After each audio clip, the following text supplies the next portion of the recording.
4편입니다.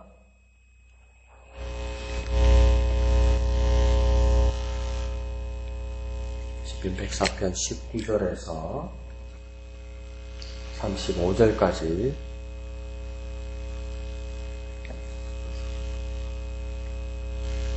다같이 한음성으로 읽겠습니다. 시작. 여호와께서 달로 절기를 정하시며 해는 그 지는 때를 알도다. 주께서 흑암을 지어 밤이 되게 하시니 살림의 모든 짐승이 기어 나오나이다. 젊은 사자들은 그들의 먹이를 쫓아 부르짖으며 그들의 먹이를 하나님께 구하다가 해가 돋으면 물러가서 그들의 굴 속에 눕고 사람은 나와서 일하며 저녁까지 수고하는도다. 여호와여, 주께서 하신 일이 어찌 그리 많은지요. 주께서 지혜로 그들을 다 지으셨으니 주께서 지으신 것들이 땅에 가득하니이다. 거기에는 크고 넓은 바다가 있고 그 속에는 생물 곧 크고 작은 동물들이 무수하니이다. 그곳에는 배들이 다니며 주께서 지으신 유어 야단이 그 속에서 노나이다. 이것들은 다 주께서 때를 따라 먹을 것을 주시기를 바라나이다. 주께서 주신즉 그들을 받으며 주께서 손을 펴신즉 그들이 좋은 곳으로 만족하다가 주께서 낯을 숨기신즉 그들이 떨고 주께서 그들의 호흡을 거두신즉 그들은 죽어 먼지로 돌아가나이다. 주의 영을 보내어 그들을 창조하사 지면을 새롭게 하시나이다. 여호와의 영광이 영원히 계속할지며 여호와는 자신께서 행하시는 일들로 말미암아 즐거워하시리로다. 그가 땅을 보신즉 땅이 진동하며 산들을 만지신즉 연기가 나는도다. 내가 평생토록 여호와께 노래하며 내가 살아있는 동안 내 하나님을 찬양하리로다. 나의 기도를 기쁘게 여기시기를 바라나니 나는 여호와로 말미암아 즐거워하리로다. 죄인들을 땅에서 소멸하시며 악인들을 다시 잊지 못하게 하시리로다. 내 영혼아 여호와를 송축하라. 할렐루야. 아멘. 오늘 본문의 모습을 보면 하나님께서 천지 만물을 창조하신 후에 그 만물들을 어떻게 운영해 나가시는지를 몸소 보이고 또 설명하고 있습니다. 그래서 천지 창조에 대해서 여러 가지 견해들이 있죠. 천지를 창조하신 하나님이 있다고 믿는 사람도 있고 그렇지 않고 진화적으로 이 세상이 그냥 이렇게 이루어져 가는 거라고 말하는 사람도 있습니다. 그리고 하루를 24시간으로 보아서 천지가 창조된 지 5천년에서 6천년 남짓하다고 말하는 사람들도 있고 그때 천지의 창조가 24시간이 하루가 24시간이 아니라 우리가 생각하는 그 이상의 그 시간들이기 때문에 수십만 년 더 많은 시간이 지난 시간이라고 말할 수 있다고 이야기합니다. 그들 중에 어떤 사람들은 또 하나님께서 천지를 창조하셨지만 하나님의 천지를 창조하신 후에 정복하고 다스리라고 사람들에게 모든 것을 임하였기 때문에 하나님께서는 그 이상 더 이상 하나님께서 관여하시지 않는다고 믿는 사람들도 많았습니다. 그 사람들을 대부분 어떤 사람들이라고 말하면 미신론자라고 이야기합니다. 하나님이 만들었지만 더 이상 간섭하지 않는다는 것이죠. 하나님께서 간섭하지 않으면 우리가 제대로 운영할 수 있을까요? 오늘 본문에서는 그거는 좀 어렵고 불가능할 거라고 이야기하고 있습니다. 근데 상당히 자기들의 이성과 자기들의 성취를 사랑하고 자부심을 가지는 사람들은 대부분 이신론자들입니다. 영국에 있던 청교도들이 미국으로 이렇게 아메리카 땅으로 건너와서 미국을 건설할 때 하나님의 말씀으로 건설하였다. 예, 맞지요? 근데 그 토마스 제퍼슨을 위시한 그 미국의 헌법학자들 그리고 나중에 대통령이 되었던 대부분 사람들, 헬렌 켈러, 나중에 그 장애자였다면서도 훌륭한 일을 했던 그런 사람들 대부분 이신론자들입니다. 그걸 조금 분별해서 생각해야 돼요. 그러니까 하나님은 천지를 창조하시지만 나머지는 내가 알아서 하는 거라는 것이. 오늘 본문은 그러하지 않다고 이야기합니다. 하나님께서 신이 창조하시고 하나님께서 관여하시고 하나님께서 운영하시고 하나님께서 이끄신다. 그것을 오늘 본문은 보여주고 있습니다. 19절에서 그래서 뭐라고 이야기하냐면 그 달로 하늘에 떠있는 밤에 떠있는 그 달로 절기를 정하셨다고 이야기합니다. 이 말은 뭐냐면 밤을 기점으로 이 천지가 시작되었다는 겁니다. 그래서 창세기에서도 낮이 되고 밤이 된다고 말하지 않고 밤이 되고 아침이 되니 이는 첫째 날이라 이러죠. 밤부터 먼저 시작하지요. 그것을 표현하기 위해서 이렇게 말한 것일 수도 있습니다. 근데 태음력을 사용하는 우리나라 같은 경우에도 밤, 달을 절기로 보는 것이 적당하다는 것을 우리는 잘 알고 있지요. 그리고 이처럼 그것을 기념하는 절기는 순환하는 계절을 따라 매번 주기적으로 찾아옵니다. 그래서 달의 운동, 밤을 중심으로 밤에서 달을 움직이는 그 운동을 주기적으로 계산을 해서 매번 순환하게 하고 그 순환하는 그 시간을 따라 그 날짜를 따라 절기를 지키게 한다는 거죠. 그러니까 순환하고 반복하는데 그 지점에 와서 다시 절기를 지키는 것. 그것을 달로 절기를 정한다 이렇게 말하는 겁니다. 그리고 또 후반부에 보면 하나님이 정하심을 따라 창조된 만물 중에 하나인 해는 그 지는 때를 알아 순종한다 이렇게 이야기합니다. 그러니까 달이든 해든 하나님께서 정하시고 하나님께서 이끄시는 대로 그 때로 움직인다는 말은 우리가 다시 생각하면 그 만물들이 다 하나님의 뜻에 하나님이 원하시는 대로 하나님께서 이끄시는 대로 순종한다는 것이죠. 그러니까 만물들은 하나님께 순종하게 되어 있다는 것입니다. 우리의 모습 또한 어떻게 되어야 됩니까? 하나님의 형상을 따라 지음받은 우리가 하나님의 뜻을 따라 순종해야만 하나님의 창조물의 가장 아름다운 모습으로 나아간다는 겁니다. 그래서 순종, 그 모습이 참 중요한 것을 19절은 보여주고 있습니다.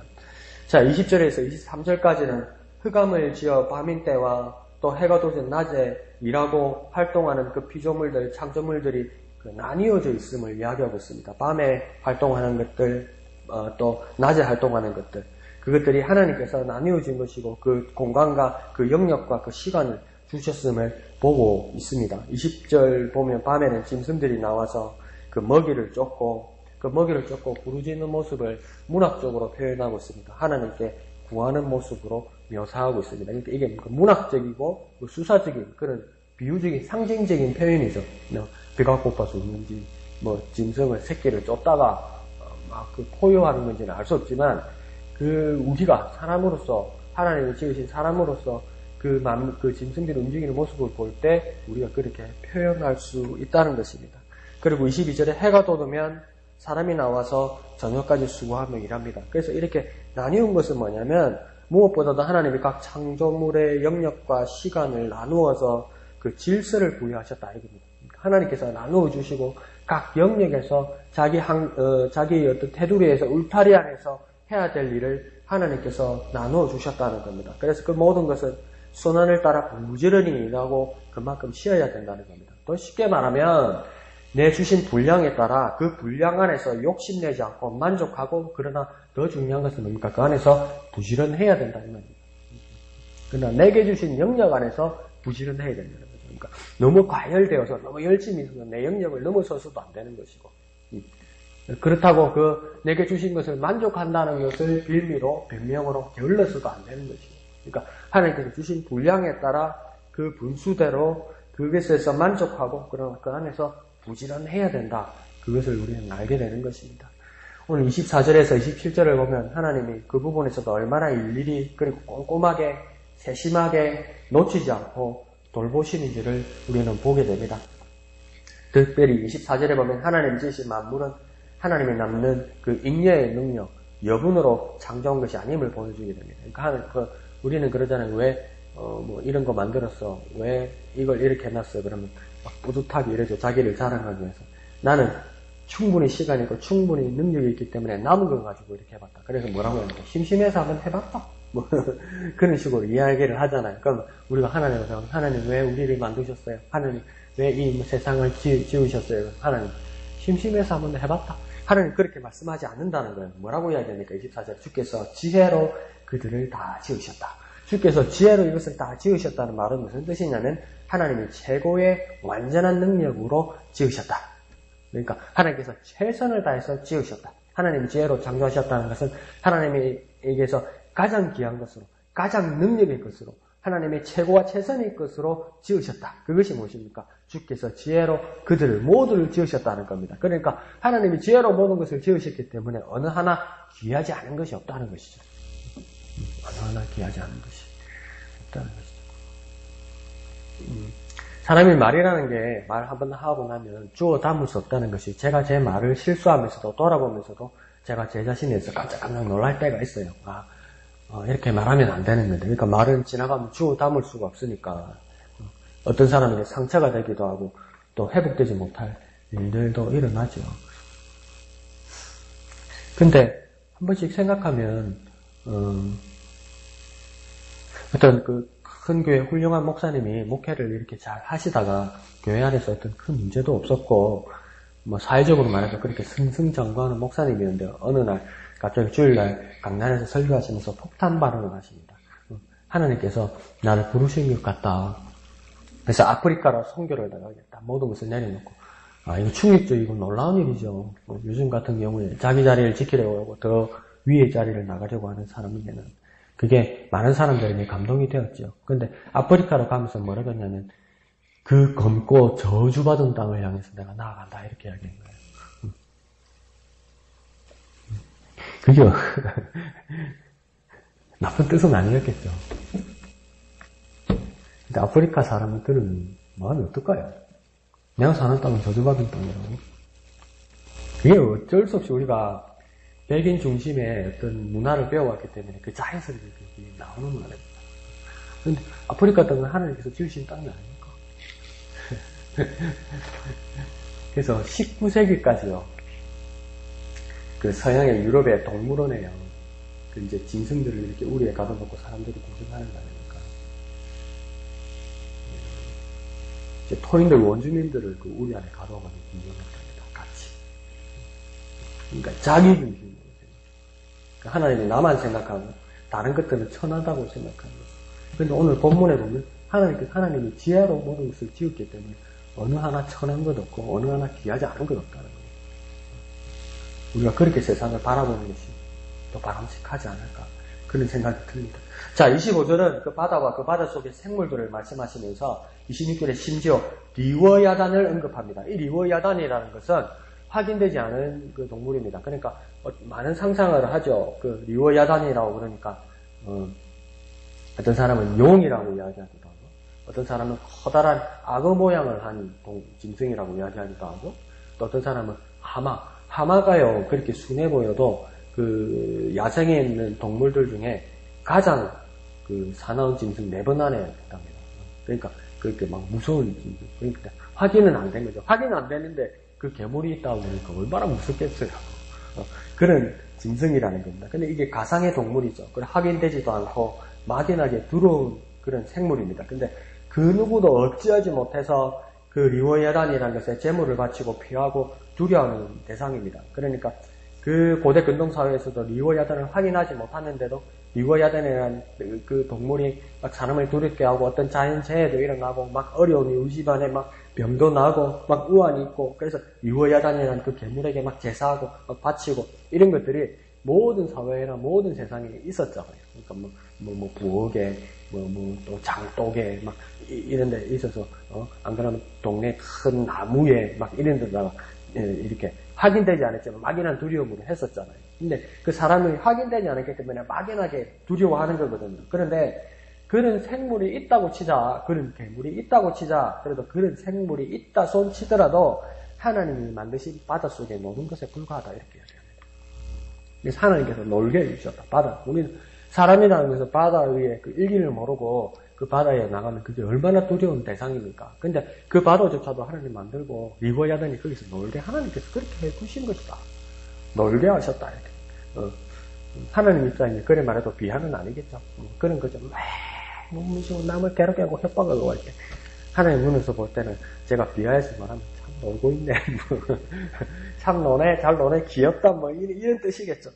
자, 그리고 27절에는 그리고 그것을 때를 따라 먹이신다 이렇게 말씀하십니다. 하나님께서 손수 뭡니까 운영하게 하신다.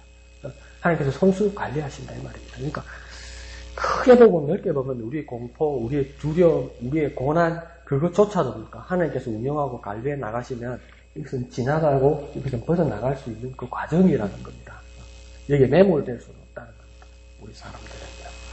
자, 28절에서 29절까지는 그 나오는 그 표현들을 보면 그 시작하는 말들이 28절 처음에도 29절 처음에도 뭐냐면 주께서 이렇게 말합니다. 그래서 그 주어는 주께서입니다. 그러니까 주님께서 모든 것을 하신다는 뜻이죠. 그리고 그에 대한 수신자, 수혜자, 수동적으로 받아들이고 순종해야 하는 자들은 뭐냐면 우리 사람들을 포함한 모든 만물들이 뭡니까? 순종해야 하는 대상입니다. 그러니까 주체는 주님이시고 그것을 받아들여야 하고 그것을 따르고 순종해야 되는 것은 만물들과 우리들이라고 이야기합니다. 그래서 28절, 29절에 보면 주님께서 하시는 일은 주시고 손을 펴시고 숨기시고 거두신다는 겁니다. 거기에 대해서 우리 모든 만물들과 우리들은 그것에 순응하고 받아들일 수밖에 없는 존재임을 우리는 깨달아야 된다는 겁니다. 더 쉽게 말하면 뭘까요? 우리는 겸손함으로 순종해야 된다 이 말이시죠.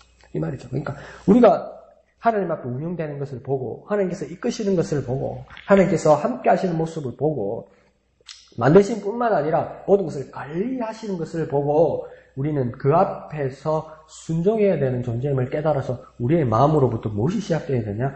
겸손해야 한다 이 말입니다. 그래서 30절에서 31절에는 또 그 주님께서 더 구체적으로 우리에게 어떤 일을 행하시는지 말씀하고 있습니다. 30절에 먼저 뭐라고 이야기합니까? 주의 영을 보내신다 이렇게 이야기합니다. 그러니까 주의 영을 보내신다는 말은 만물의 창조와 생성과 보존과 그 영혼의 그 근거가 무엇이냐? 그 근거는 하나님의 영, 하나님의 숨, 하나님의 성령이 그렇게 하신다 이렇게 이야기하는 것이죠. 그러니까 하나님의 흙으로 사람을 지으시고 그 코에 생기를 불어넣으시니 사람이 생명이 된지라 이렇게 얘기하잖아요. 그러니까 하나님께서 코에 그 사람으로 만든 코에 그 흙으로 만든 사람의 코에 생기를 불어넣으셨다는 거니까 하나님의 속에 있는 것이 나와서 그 사람 만드신 그 사람 안으로 들어간다는 것이죠. 그러니까 그것을 받아들인 그 사람이 생명이 된다는 것은 살아있는 영이 된다는 거죠. 그래서 하나님처럼 숨을 내뱉을 수 있고 그 다음 들이면 하나님 주시는 것을 마실 수 있는 생명이 되었다는 겁니다. 그러면 내가 숨을 받아들이고 숨을 내뱉으면서 순환하면서 운동하고 움직이고 살아있는 것을 느끼는 그 근거는 어디로부터 왔다는 것입니까? 하나님 속으로부터 왔다는 겁니다. 하나님 숨, 하나님의 속으로부터 왔다는 겁니다. 그러니까 뭡니까? 하나님에 있는 것을, 하나님 속에 있는 것을 우리에게 들어오셔서 주셨다는 것이죠. 그래서 뭡니까? 우리의 삶의 근거, 우리의 생존의 근거, 우리의 생명의 근거, 우리의 살아있는 근거는 무엇입니까? 하나님의 영으로부터 왔다. 그것을 말하고 있는 것이죠. 그래서 하나님께서 창조하시고 심지어 하나님께서 창조하시고 생기를 준 자에게도 그것을 잃은 자에게도 30절에는 하나님께서 직접 가셔서 다시 새롭게 하신다 이렇게 말하는 것이죠. 다시 새롭게 하신다. 그래서 바울이 디모데에게도 뭡니까? 내가 너를 찾아가서 다시 내게 은사를 부릴 듯 일게 하리라 이렇게 이야기하잖아요. 이 말은 뭡니까? 바울에게 있는 것을 요즘 선교사에 하면 impartation 나누어 준다는 표현도 되기도 하지만 이거는 뭐냐면 네 속에 있는 성령의 은사를 새롭게 한다는 것은 다시 확인하게 한다는 겁니다. 그러니까 우리가 주님께서 주신 은혜와 그 성령의 놀라운 역사를 경험하다가 세월이 지나니까 갈록도 생기고 세월이 지나니까 아주 노련해져서 이것을 감추고 하지 않을 수도 있다는 것이 아니라 내 속에 주신 그 은사의 그 능력이 여전히 있어서 일하시기를 원하시는데 그것을 감추거나 그것을 억제하거나 그것을 거역하는 우리를 향하여서 그것을 걷어내는 일을 바울이 디모데에게 하려고 한다는 겁니다. 우리에게도 마찬가지로 뭡니까? 성령께서 내게 역사하시는 일에 대해서 다시 한번 확인하고 그것을 그 일에 따라 순종할 때 뭡니까? 다시 살아나는데 그것이 뭡니까? 성령께서 다시 가셔서 우리를 새롭게 하신다는 거죠. 그와 더불어 또 31절에는 그것이 계속되도록 하고 영원하게 하신다 이렇게 말하는 거죠. 근데 이 모든 일들이 31절 끝에 뭡니까? 이 일들로 말미암아 즐거워하시는구나. 이게 하나님의 즐거움이 되는 일이라고 이야기합니다. 그러니까 하나님은 하나님의 영을 모든 만물들과 사람들에게 주어서 그것을 새롭게 하고 계속 보존되게 하고 영원하게 하는 그 일이 하나님의 즐거움이 된다는 거예요. 놀라운 일이죠. 그러니까 남에게서 다른 대상에게서 그 일이 되게 하여서 그 일을 보는 것이 즐거움이 된다는 거예요. 우리가 하나님을 닮은 자이면 하나님이 주신 일에 대해서 하나님 주신 것에 대해서 감사하면서 누리는 것과 더불어 하나님이 주신 것으로 하나님의 이름으로 성령의 능력으로 우리의 연약한 지체들에게 하나님의 영으로 말미암아 다시 새롭게 하는 것을 보고 하나님 마음과 같이 하여서 그것을 기뻐하고 즐거울 때 하나님의 마음과 내 마음이 같이 된다는 것이죠. 그러니까 하나님 마음처럼 하나님처럼 하는 것이 뭡니까? 하나님과 같이 되어서 하나님의 즐거움을 같이 누리게 된다는 거죠. 자, 그러면서 32절은 하나님이 땅을 보시면 땅이 진동하고 또 산을 만지시니 연기가 난다고 이야기합니다. 신기한 일이죠. 그런데 뭡니까? 더 이게 문학적인 표현이기도 하지만 정말 하나님이 땅을 보시면 땅이 진동하고 산을 만지시면 연기가 난다는 것은 하나님께 예민하게 만물이 반응하고 있다 이 말입니다. 하나님께서 어떤 제스처를 하시거나 하나님께서 손을 대실 때 무디어지지 않고 신경이 죽지 않고 죽은 자처럼 꿈쩍하지 않는 것이 아니라 하나님께서 보시기만 해도 하나님께서 만지시기만 해도 엄청난 일이 일어난다는 것은 만물들은 우리가 말하는 심지어 말하는 격하에서 말하는 그 미물들도 뭡니까? 하나님께 반응한다는 것입니다. 마찬가지로 사람도 무엇입니까? 하나님 앞에 당연하게 반응해야 된다는 겁니다. 그건 반응하지 않으면 뭡니까? 죽은 겁니다. 그래서 예수님도 나중에 격하게 말씀하십니다. 이미 심판받았다. 이미 심판받았다. 그런 사람들은. 살아서 움직이는 거 30세 때 밥 먹고 잠 깨고 돌아다니는 것 같지 뭐 죽었다. 심판받았는데 뭐 이러는 거예요. 왜 그렇습니까? 반응하지 않으니까. 하나님 말씀에 반응하지 않으니까. 하나님의 뜻에 반응하지 않으니까. 그래서 33절에 사람의 반응은 뭡니까? 여호와께 노래하며 찬양하는 것이다. 이렇게 이야기하는 것입니다. 산들이 연기를 내고 땅이 진동하는 것처럼 반응하는 것처럼 사람이 하나님께 반응하는 모습은 뭐냐면 노래하고 찬양하는 것이다. 하나님을 향한 찬양과 노래와 예배가 무뎌지는 날들과 순간이 있습니까? 우리는 깨어서 다시 한번 우리는 하나님께 대한 그 반응이 필요한 것입니다. 그것이 우리 하나님 앞에 살아있고 하나님 앞에 당연한 반응을 하는 것입니다. 34절에는 이와 비교되는 하나님의 반응이 나타납니다. 심지어 뭐라고 이야기합니까? 나의 기도를 기쁘게 여기신다. 이렇게 합니다. 하나님께서 나의 기도를 기쁘게 여기신다고요? 그 나의 기도의 내용이 무엇이길래요? 나는 기도할 때 신세 한탄하고 하나님 앞에 청구서 내놓고 억지로 막 땡깡 부리는 정도 그런 기도가 아닙니까? 그런데 나의 바른 기도는 어떤 것이길래 하나님께서 기뻐하실까요? 34절 하반절에는 뭐라고 이야기합니까? 그 기도하는 자가 나는 여호와로 말미암아 즐거워하리로다 이렇게 이야기합니다. 하나님이 즐거워하는 기도? 하나님이 즐거워하는 기도가 무엇일까요? 하나님께서 나를 바라보시면서 나의 기도를 기뻐하시는 것은 무엇일까요? 이에 대한 오늘 하루에 저와 여러분의 고민과 묵상이 있기를 원합니다. 정말 내 기도가 하나님이 기뻐하는 기도가 될 수 있도록 하는 내 기도는 무엇일까? 그리고 나 또한 하나님을 즐거워하는 기도는 무엇일까? 하나님이 내 입에 떡 넣어주면, 밥 넣어주면, 반찬 넣어주면, 맛있는 거 주면, 안 그러면 좋은 거 보게 하면, 또 행복한 여건을 만들어주는 그것이 내가 하나님을 즐거워하는 거고, 하나님을 즐거워할 수 있는 것이 되지요. 근데 그게 그 나의 기도를 하나님께서 기뻐 받으실까? 그것을 같이 고민하고 또 묵상하여서 하나님께 온전히 나아가는 저와 여러분 되시길 부탁드립니다. 마지막 35절은 뭐랍니까? 더 이상 존재할 수 없는 죄인들과 비교되는 내 영혼은 뭘 해야 된다고 이야기하냐면 여호와를 송축해야 한다 이렇게 이야기합니다. 여호와를 송축해야 된다는 말은 어제 큐티의 오른쪽 그 말씀 주에 보면 송축에 대해서 이렇게 표현하고 있습니다. 무릎을 낮추고 엎드리고 또 굴복하고 하나님을 칭송하고 찬송하는 것이다. 하나님을 높이는 자는 자기를 낮추는 자입니다. 위대하신 하나님을 발견하는 자는 자기는 겸손할 수밖에 없습니다. 그래서 하나님을 노래하고 찬양하는 것입니다. 내 영혼이 그렇게 하나님을 송축하는 저와 여러분 되시기를 부탁드립니다. 그리고 그것이 기쁜 탄성과 할렐루야가 되시기를 거룩하신 예수님의 이름으로 축원드립니다. 기도하겠습니다. 거룩하신 아버지 하나님 은혜를 감사합니다. 하나님께서 지으신 모든 만물, 우리가 맞이하는 모든 세상, 그것이 모두 주님께서 하신 것이고 주님께서 이루신 것이고 주님께서 창조하신 것이고 여전히 주님께서 만지시고 이루어 가시는 것임을 깨닫고 바라보는 우리가 되게 하여 주시옵소서. 심지어 하나님의 영으로 죽어가는 영혼에게 우리의 은사를 잃고 또한 어두워져가는 우리에게 주의 영을 보내어 주셔서 다시 새롭게 하여 주시고 또 영원토록 하여 주시고 보존하여 주시고 그것이 하나님의 즐거움이 되는 우리의 삶의 현장이 될 수 있도록 주님 우리를 축복하여 주옵소서. 하나님의 나의 기도를 기쁘게 받으실 수 있도록 내 기도가 날마다 새롭게 하여 주시고 또한 하나님을 즐거워하는 나의 기도 또한 될 수 있도록 하나님을 만나는 귀한 현장으로 축복하여 주시옵소서. 모든 것을 감사드리며 거룩하신 예수님의 이름으로 간절히 기도하옵나이다. 아멘. 이 시간 말씀을 생각하시면서 기도하시고 진의 지역 복음화를 위해 기도하실 때 우리 목양교회가 귀히 쓰임받을 수 있도록 기도해 주시기를 부탁드립니다. 오늘 밤 9시 금요 기도에 있습니다. 나오셔서 기도하시고 은혜 받으시길 부탁드립니다. 토요일 예배당 매화와 식당 사역을 위해 헌신하는 분들을 위해서 기도해 주시고 또 함께 해 주시기를 부탁드립니다. 주일 찬양대와 특별히 말씀을 전하시는 담임 목사님을 위해서 또 기도해 주시기를 부탁드립니다. 큐티나는 모임과 오후 예배를 위해서도 기도해 주시고 함께 해 주시기를 부탁드립니다. 우리 목양교회 여러 어르신들과 또 연약한 지체들을 위해서 기도해 주시고 회복되게 해주시고 하나님 앞에 영광 돌릴 수 있도록 또 기도해 주시기를 부탁드립니다. 그리고 각자의 기도의 제목을 가지고 이 시간 다 같이 기도하겠습니다. 거룩하신 아버지 하나님 은혜를 감사합니다. 주께서